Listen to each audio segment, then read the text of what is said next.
चिरई सुरमा गावे रे भौरा गुनगुनावे रे तोरे आवते संगी मोर मन हर मुस्कावे। फुलवा महमावे रे पवनिया सरगम गावे रे धीरे धीरे बंधावे रे। चिरई सुरमा गावे रे भौरा गुनगुनावे रे तोरे आवते संगी मोर मन हर मुस्कावे रे। नदिया के तीर में बैठे तोर संग गोठियावत हाँ, सपना के रंग भर भर के माया के महल सजावत हाँ। चंदा हास तो हासत हमला निहारत रही थे तोर संग बिताए हर पल मोर मल्ला भाथे।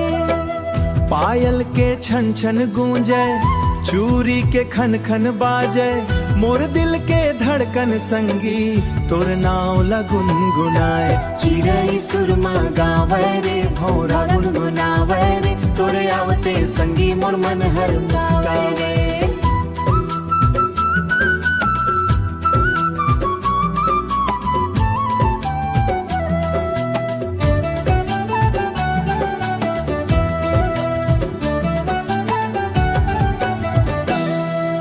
संझा के मीठा मयामा के छाँव तले तोर संगे बैठे ठे समय उड़ जाते भले। मुंगरा के खुशबू बगरा गली गली गाँव में तोर माया के रंग चढ़ गे मोर दिल के ठाव में। नैना के भाका समझन बिना कहे सब जानन तोर संग जिंदगी भर के सपना ला बुनन।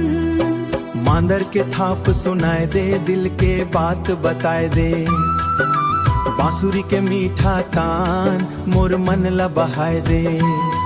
सल्फी जैस मीठा लागे तोर माया के रारे। जुग जुग जिए वो संगवारी नहीं टूटे ये आस। बरखा के बूंदा गिरते धरती मुस्काए तोर हाथ पकड़ के चलतो मन हर गुनगुनाए रे। सूरज के पहली किरण तोर चेहरा चमकावे तोर संग जुड़ जावे। जन्म जन्म के संगवारी बन के संग निभावो। चंदा हासे फुलवा महाकर मोंगरा खुशबू बगरावे रे। चिरई सुरमा गावे रे गौरव गुंजावे रे।